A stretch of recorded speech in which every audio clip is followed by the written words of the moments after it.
Um, so Shonda's already given you a little bit of an introduction. So yes, I was a classroom teacher. I taught with NCVPS specifically from 2009 to 2015. And then I worked in the curriculum coordinator role. In that role, I worked primarily with teachers and subject matter experts to write the curriculum.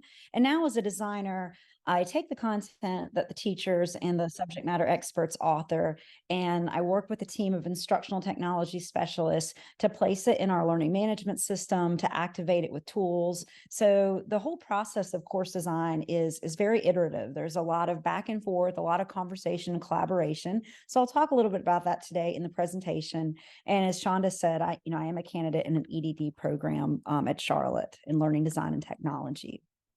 So let's start with a quick welcome and warm up. And I'd love to hear from you all, but if you want in the chat or also in our Jamboard or aloud as well. So we're going to start with just a general discussion, a warm up on engagement. So if you've never used Jamboard before, I'm going to put the link in the chat. You can grab it and you'll go ahead and enter the space. And you'll see you should have edit access. On the left-hand side, there's an option to grab a sticky note.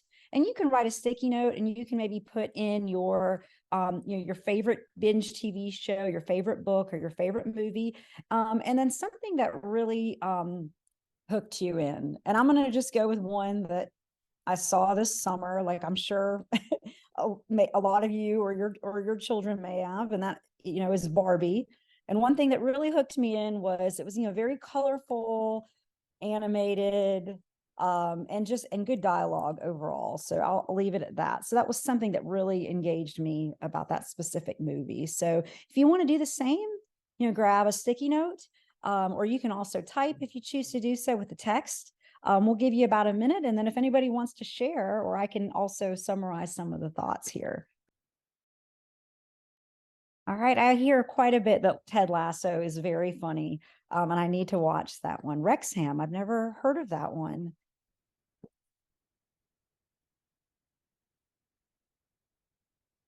Only Murders in the Building, that has shown up in my Netflix recommended for you.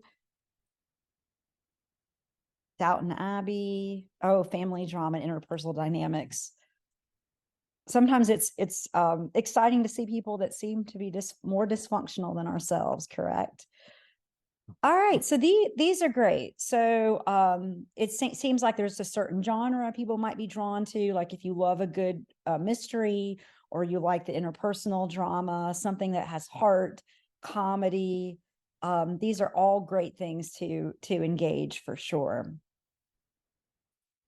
And I saw the note about not getting too attached to Jamboard. Well, one thing that I say is, as a teacher, especially in the online space, or an educator in the online space, don't get attached to any one tool too much. Really focus on what your instructional intent is and go from there. Okay, Game of Thrones, that's another great one. All right, so I think what a lot of these things have in common is it appeals to our interest. It might visually appeal to us. It might appeal to maybe a theme or something we can connect to in the real world. It might be particularly provocative, like Game of Thrones or Bridgerton, for example. But these are all great examples of shows or movies or books that really hook us in and engage us. So let's shift gears now, and I'm going to move to the next frame. And in this frame, I want you to think about the classroom space. This is your brick and mortar building. If you're a teacher, what does it look like when your students are engaged? If you're in a support role, what does it look like in that classroom? If you walk in, how do you know that those students are engaged? So if you want to go ahead and grab the sticky note and put something in, that'll be great. Okay, so these are great. So eye contact between students. So there's that connection, there's responsiveness, rich discussions, on topic, there's overlapping conversations, lots of participation, active learning. Their students are talking about their work. They're caught up in what they're doing and they don't even know that you walk in. Very good. That's a really good one.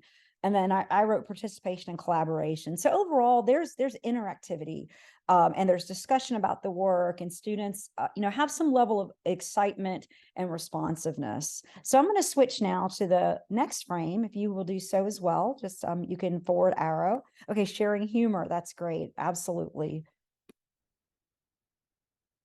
And then this last one is, what does engagement look like online?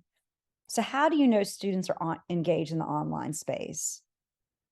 And I'm going to probably put a obvious one. They log in, right? That's one way to know. But what else can you see in the online space or observe in the online space? And once again, please advance the Jamboard on your end. All right, these are good too. And there is some repetition with what you're seeing in the classroom space. There's responsiveness, there's participation, they're interacting with activities like Kahoot, very good. You see discussions in the chat. There may even be some verbal discussion. Maybe they're using the LMS for that. Maybe they're also talking in synchronous sessions. They're sharing humor. They're making jokes relevant to the content. They're interacting. When they ask to give a look at their work, to give them feedback in the moment. Very good. Absolutely. So there, again, there's that interactivity, there's the responsiveness, there's the discussion, there's a clear presence of people interacting. So thank you for participating in the Jamboard. I'm going to go ahead and return to the presentation. And let's go ahead and talk a little bit about NCVPS. I know we've had a few NCVPS people in this session. As you know, or you may not know, it's the second largest state-led virtual school in the country. We're a supplemental program providing fully online and blended learning courses. We have almost 200 middle and high school course masters, and that includes, some electives, our core curriculum, world languages. We just expanded middle school core in recent years. All of our courses are taught by highly qualified teachers. And then most of our curriculum is written by North Carolina certified teachers under the guidance of two full-time curriculum specialists, and designed by a team of contract instructional technology specialists under the guidance of our instructional designers. And our courses are written to align with state and AP College Board standards. So defining engagement. So what is learner engagement? So according to research, online engagement can present in three dimensions. There's the cognitive engagement that you might observe, or how students are using the tools and technologies online. Are they participating in that Kahoot? Are they using their discussion boards, for example? Also, behavioral engagement, their login frequency. Are they accessing materials on a routine basis? Are they completing the activities and assignments as they should? And then the last dimension, which is probably harder to observe, unless you really take the time to dig into what's going on in the synchronous and asynchronous environment, is that affective or emotional engagement, or how do students feel when they're working in the online environment? You can see excitement, you can hear laughter in a classroom, but what does that look like in the online space? So engagement can happen through student-centered design. And then engagement can also happen through building an online learning community, through giving students the opportunity to interact with their teachers and interact with their peers. So I'm going to start by focusing on student-centered design. And this is what my full-time work as an instructional designer involves with our curriculum team, as we follow guiding frameworks to author and design our courses for students. So we have 4 frameworks that we follow. The first one is understanding by design, or backwards at design, which I'll talk about, revise Bloom's taxonomy, the universal design for learning, the quality matters rubric, and I'll talk about each of these and give you some examples from our courses. So the first framework that we follow is understanding by design, or backwards design. So this is a 3-stage process where at the beginning you identify the desired results. And for teachers in North Carolina, for course designers in North Carolina, that usually starts with the standards from the state. So what do students need to know? So we take those standards and we come up with a course outline that has objectives that can guide the development of the course. So once we understand the objectives and how we're going to organize the course, we think about determining the evidence. So what are the assessments going to look like? if there is an AP exam or an EOG that follows the course, then that gives us some guidelines about ultimately how students will be assessed. But for the most part, those objectives are going to guide the assessment. So we'll think about maybe the writing assignments or the multiple choice assessments or the sorts of labs that students will complete.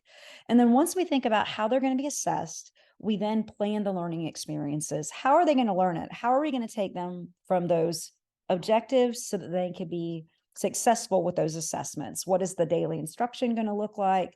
What are the presentations and materials going to look like? What are the activities and the quick checks along the way going to look like? So that is understanding by design or backwards design.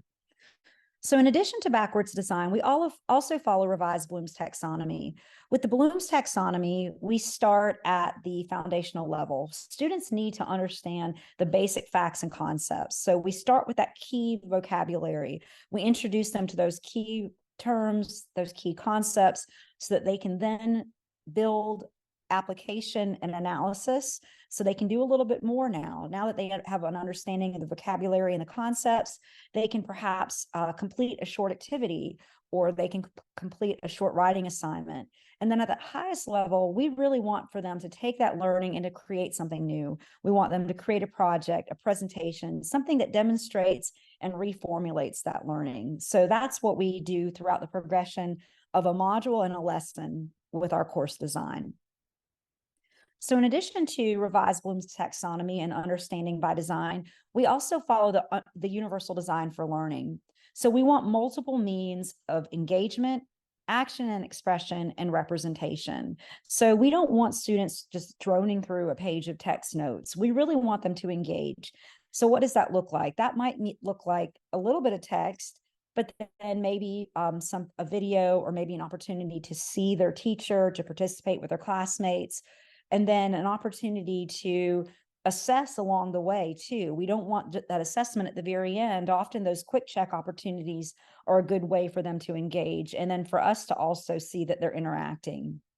We want multiple means of action and expression. So students may not be comfortable, for example, just writing out a 5-paragraph essay. Maybe there's a better way for them to show their understanding of a novel. So maybe they can create a presentation, or maybe they can write a poem to go along with that. So we want multiple options. And often in course design, we give them multiple options. We give them different tools they can use, but we also give them different types of assignments that they can adapt to meet the objectives. And we also want multiple means of representation. So we don't want students to just, again, read text. We acknowledge that some learners may have a difficulty with reading, and perhaps some auditory supports or some visual supports are necessary. So we really want to maximize the multimodal and the multimedia experience for students in that online learning space. And so the last framework that we follow is the Quality Matters rubric.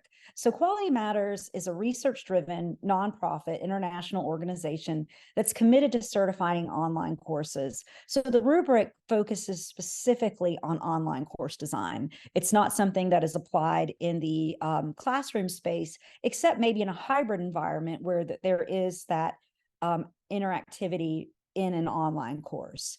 So NCVPS designs all of their courses with the intent of receiving Quality Matters certification. So we look at their 8 general standards and their 43 specific standards that focus on the overview of the course, that focus on alignment in terms of standards, alignment in terms of the assessments and the activities, how the tools are introduced and how they align, how the support is provided at the technology level for students, and also digital accessibility, meaning that students, even if they have a learning difference or a learning disability, visual, auditory, cognitive, they can still complete the work and have a successful and a interactive experience. So that is what we aim to do. And to date, we have almost 90 of our masters that are QM certified. If you want to know more about Quality Matters, I've included a link in this presentation as well. So this is what guides our design process. And here's some general tips for ensuring alignment, revise Bloom's taxonomy, good progression, quality, and engagement in the course design. Use a course outline template. You never want to go in completely blind. So what we do to guide our writers is we provide them with a template where they can plug in the standards and then think about what those measurable learning objectives are going to look like before they begin planning out the assessments and the activities. Again, our process is iterative, so have a process of revision and review as you work. And then in the authoring and design process, provide direction on age-appropriate types of assignments and activities at each point in a lesson. Never take for granted that students understand what to do. In the online space, they're often working independently, so they don't have that opportunity to raise their hand and say, hey, I don't understand. So you want to try to be as explicit as possible in those details when you explain to them something that has multiple steps or may not be as clear of what they're supposed to do. Encourage teachers to explain and demonstrate their expectations in multiple ways. So when we author courses, we're often asking teachers to provide video or visual directions that walk students step by step. We give them an example. We have rubrics that they can follow. One tool that we started using is Scribe, and it's great because what it actually does is captures directions of what you're screen sharing. And it's great for teacher support, but it's also great for student support too, because it can break down step by step what the expectations are. And then where you can, to help students, because there's consistency, but also in the writing and design phase, standardize rubrics and directions where possible. You do want multiple means of representation, but where you have those common types of assignments like discussion boards that might have comparable expectations, you want to try to standardize in order to make it simplified and streamlined for your teachers as well as your students. So course design is only one part of the process. Another important part of making sure that students are engaged is to build an online learning community. So what does that look like? You want to provide, as a teacher facilitator, multiple means to connect asynchronously and synchronously. So asynchronous communication can look like those discussion boards that you have set up. Maybe there's a messaging tool in your learning management system. Maybe students email you directly. So you want to have multiple means for them to connect. And you also want multiple means for them to synchronously connect, where they get that real-time response. So maybe that's office hours that are scheduled. Maybe that's directing them to some of the resources. Maybe your program has a peer tutoring center. Maybe there's another tutoring opportunity. Maybe they have a chance to work with a teacher one-on-one in a Hangout or a Zoom, or even through a phone call or text opportunity. You also want opportunities to collaborate with peers. In the Jamboard, there was talk about, making jokes and, being able to laugh and engage back and forth. Absolutely. So you want to provide that opportunity as much as you can. So if you're working with them synchronously, those tools like Kahoot, for example, can be a really good way for them to have a little bit of gaming and practice and competition. And then in the asynchronous space, again, discussion boards or even video discussion boards or an opportunity for them to share audio is also a good way for them to collaborate. And then you want opportunities for them to select their path for mastery. So going back to the multiple means of action and expression, you can give them multiple ways to complete an assignment. You can give them different examples. And then wherever possible, offer that opportunity for enrichment or for even remediation as well, where they can go back and revisit key concepts or even extend their learning. So this time I'm going to go ahead and app share a course. So let me go into that space. And I'm going to go ahead and let you look at one of our masters. Can you all see the career management course now? Yes. Okay, perfect. So this is one of our course masters. This course is currently under development. We're going to be launching it for the first time with our spring semester, but it is fairly standard in look to most of our NCVPS courses. So we have a course banner so students know where they are. We have information of how they get started, and then some navigation buttons so they can easily go to where they need to go. I'll let you take a quick look at our Getting Started unit. Whenever you're starting work in the online space, you want to make sure students know what to do. You want to make sure they understand what they could expect. So we have a Getting Started unit that orients students with what to do. So they start here and they learn a little bit about the Getting Started unit, and then they work through an interactive presentation about NCVPS and their course. So they learn what sort of internet connection they should have, what to do as they begin, how to get started in their learning management system, and then what does academic integrity look like, and how can they be a responsible digital citizen. And then they complete a quick quiz to show that they've learned what they need to know in order to advance forward. And then they begin working in their modules. So at NCVPS, we divide our courses up into modules, and these are ways to help chunk and break down the content. That's an important part of learner engagement, is to think about their cognitive load and to consider how you break up and help them manage that particular information. So I'm going to show you a little bit of module 2, and this one focuses on career interest. So we start with an introduction to give them a little bit of a frame of what they're going to do in that module. We state the standards and objectives for the students. And then we allow for the students to take a pre-assessment at the beginning. So this does not count toward their average. They're expected to complete it, but the purpose of the pre-assessment is to evoke the interest of the students, so they know, hey, this is what I'm probably going to be doing in the subject or in this module.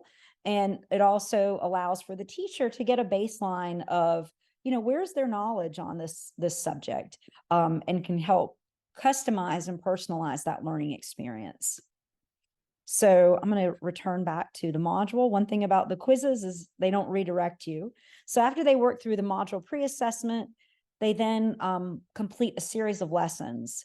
So a lesson typically has an introduction, its own standards and objectives, a checklist of what they're supposed to complete. And this is just to give students an at-a-glance look about what they need to do to be successful in the lesson.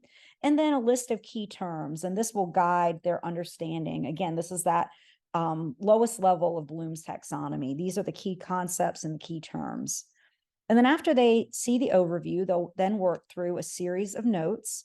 What we do is provide a guided notes document for the students. And this is another way to help engage them. It gives them some accountability so they can follow along and take notes along the way throughout the progression of a lesson. That way, when it's time to complete an activity, when it's time to take an assessment, they have those notes available to guide them. So then there's some directions on how to navigate. That's also important. In addition to having directions about the subject area, it's important to also bring in, what am I doing in this online technology space? So that helps them with that cognitive engagement. And then they work through a few notes tabs in this case. So they learn about emotional intelligence, and you'll see they have an opportunity for a quick check before they move on. And then they'll work through another series of notes and view a web article on tactics for communicating with difficult people. And you'll see how that they work through a series of notes rather than just seeing a long list at once. And then they take or they view a video, and then there's a review of their learning. So chunking the information is really important. Then they take a quick formative assessment. And this looks similar in design to the pre-assessment, where it's a quiz. And then after, they do an activity tied to the lesson. So in this particular activity, they're going to affirm their emotional intelligence. And then they work on some personal affirmations that identify 5 strengths and 5 things they admire about themselves. So there's some guidance about what that can look like. And then they're going to create an infographic. We give them options. They can use Canva, Google Charts, Pictochart, SmartArt. These are just a few examples of what they can do. And then they can go ahead and view a rubric as well. And the rubrics are there to guide the teacher in how to grade and evaluate, but also the student as well. So the student understands this is what I need to do. So again, thinking about that behavioral engagement, this is what my expectation is, and this is what I need to do along the way. So after they work through a series of lessons, so you'll see this particular module has 3 total. They'll then complete an assignment that culminates the various lessons. So in this assignment, they're going to self-reflect. So they're going to focus on self-awareness and complete a self-assessment. And there's a response, an open-ended response they're supposed to complete. And again, they have a rubric. And then they complete the post-assessment for the module that brings everything together. What we also do by design is we provide students the opportunity to review the concepts again. So at the option, teachers can assign a take 2, which is like a remediation assignment, where they have the opportunity to revisit the key concepts. So they take some additional notes and then they complete an additional activity. And usually this allows for them to revisit the concepts and then to go back and assess again. All right, so I'm going to go back now to the learner engagement slides, and I'll continue the presentation. All right, so we took a look at a course, and again, this is one that is currently under development. And with engagement, great curriculum and great instruction comes together. I've talked about the course design process being iterative, but really the entire instructional cycle is iterative. We know that even though we author a course and curriculum, it's never fully done. It is a living, breathing organism that is always open to feedback and change. So we have a process where we interact with our teachers and they can complete a suggestion form or a change request if they see things in a course that really need to be improved for the benefit of the student and the learning experience. So at NCVPS, it's a constant cycle, a constant discussion and collaboration between the students and teachers between curriculum and our teachers in order to ensure that we have learner engagement. So if you want to learn more, I recommend, and I'm sure other people plug this, NCVPS has a good culmination of webinars that are available that talk about topics like learner engagement, digital accessibility, course design process, and feel free to reach out to me directly as well. That is my email. And again, I believe everybody is getting a copy of this presentation. And I think I'm a little bit under time, but if there are questions or anything anybody would like for me to revisit, please let me know.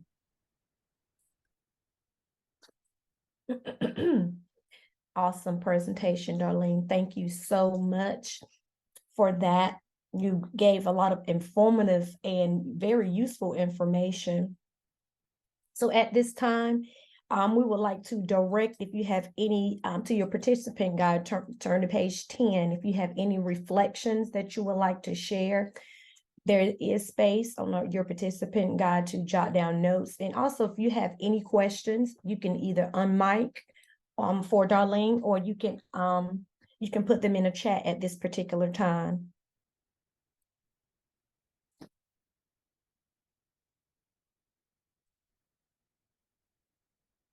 And if you notice, we are given opportunities oftentimes when we have these sessions, or you have presentations, you don't oftentimes get to, after the presentation, get to go back and to reflect on things while they're on your mind, and then you can actually go back to them at a later time. So we after each presentation, at each presenter, we're affording the opportunity so you can take the time to engage with your colleagues, to even write down some thought-provoking questions that you may have, or any reflections that you have garnered from the presenter's presentation. But at this time, you can fill out your participant guide, and you can use the chat if you have any questions for Darlene while she's here. Another thing too, I was going to say, and feel free to, reach out directly. Again, my email is here. One thing that we've done as a curriculum team in conferences is we've shared some of our templates that we provide for our teachers that are writers. One thing about our design process, when you're completing or authoring a fully online course, it can be very daunting. Even though teachers like hit a record in 2020 and move online in 2 to 3 days, we're hearing, that emerging research that it was a very stressful time for students and teachers. And part of that is there was that lack of focus and time for very deliberate planning. So it definitely takes time. It's a process, again, kind of going back to that theme of it being an iterative process to really engage learners, because we're competing with so much, right? They're used to TikTok videos and going into and seeing this big wide menu of things they can watch in YouTube and in Netflix. So it's hard in the digital space, especially to compete with that. So again, it takes a lot of process and planning. So if you do ever want to reach out to us directly and request any sort of materials that can help with teachers planning or working on course lessons or even the design process, definitely let us know at NCVPS.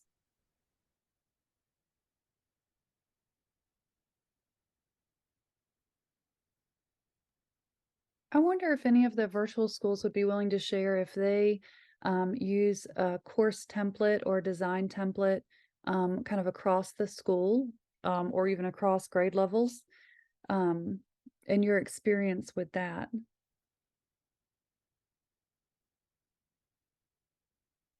Is it okay to unmute and give you Yeah. this information?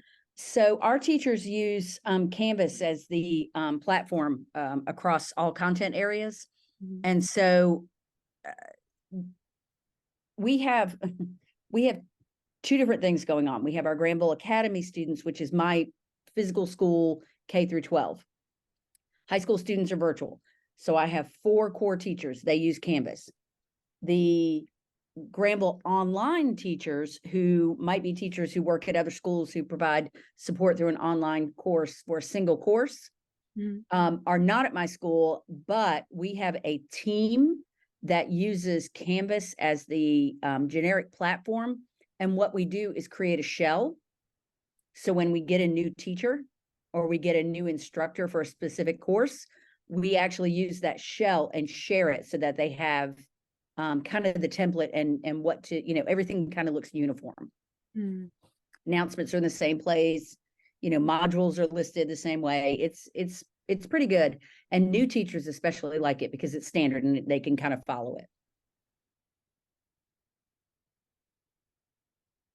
I think it helps the teachers and the kids when they have that. We do the same thing at our school. Our school is K-8.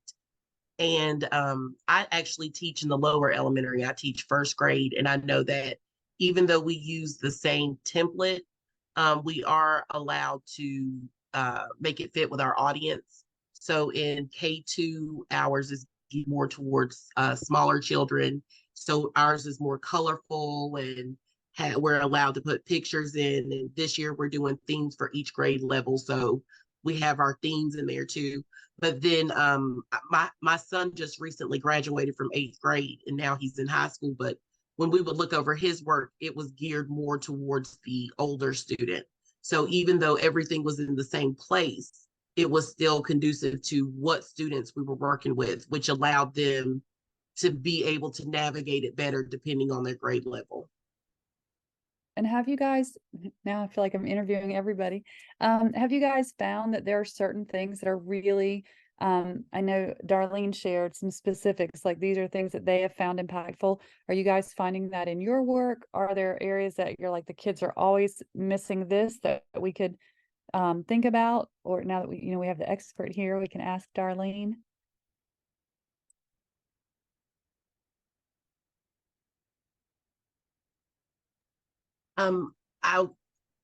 This is something I've been with our virtual school since we started. So this is something that I'm passionate about, but I know that something that our new principal has done is that our announcements scroll the homepage of every single Canvas page. Mm. And what I have noticed since we started doing that is that we're getting less of the same questions over and over because parents don't have an opportunity to miss it. For them to even get to the work that we post, they have to go past that home page and see that information. So that's cut down on us having to say the same things over and over again. And it's also made it a lot easier for them to know how to access any information that we're giving about tutoring or what's coming up in the month or what's going on with our school. It's made it a lot easier, and it has made more parents engaged than they were before because now they don't have to search for it. It's right there. That's a great practice. Thank you for sharing that. Yeah, that is a really great practice. I think wherever the fewer clicks, the better. That's another important piece to engagement. And also, especially if you're thinking about the younger grades, with NCVPS, we're primarily middle and high school. You often want to think about who is supporting the learner as well. It could be, somebody at the home level. It could be somebody working with the student one-on-one in the classroom environment. That's also a consideration with middle and high school as well. But the more user-friendly and the fewer clicks, the better. So there was a great question posed in the chat from Sean Moore about what are some of our policies about the use of AI by students.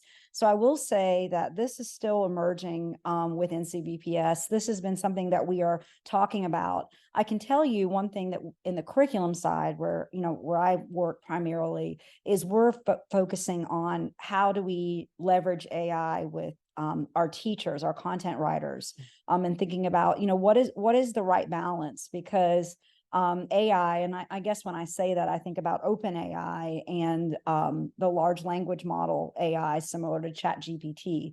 And then how do you use that and leverage that? I mean, it comes down to prompting effectively, and then also knowing that there is like a clear path between what you get, in the same way that in a Google search, you might get this, but there has to be that transformative piece. So we're working on, I think, on the instruction side on how including that as a part of the academic integrity, that if you are to use it to help support your learning, maybe for brainstorming, maybe to help you with, revision or correcting something, then there has to be that personal responsibility and that academic integrity where you acknowledge how you're using it and come up with some understanding. So it looks like Amy Walters has done that, but I know that's been a big topic in some of the leadership networks in the virtual space, and NCVPS has been a part of that. That's a great discussion question, and that could definitely be a really good topic for a future virtual schools network, AI and in the virtual space.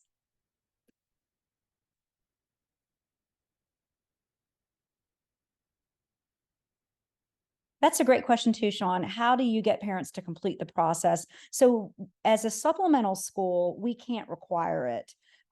We recommend that they do it, but we have a robust help desk and support. So if parents are trying to complete that process, there's guidance on our end to support them. But typically the schools that work with NCVPS will work with that individually. But that's a great question. Having the supports and having the communication proactively is a good way. And it looks like Nicole offers classroom incentives. That's a good one. All right. Well, thank you, everyone. I know it ran a little early, but I also have that lunch hour time. So there might be some stomachs rumbling, ready to log off for an extended break.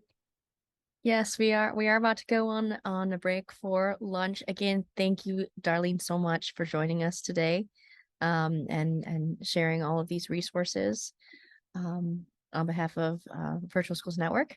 Thank you for joining us and representing North Carolina Virtual Public Schools.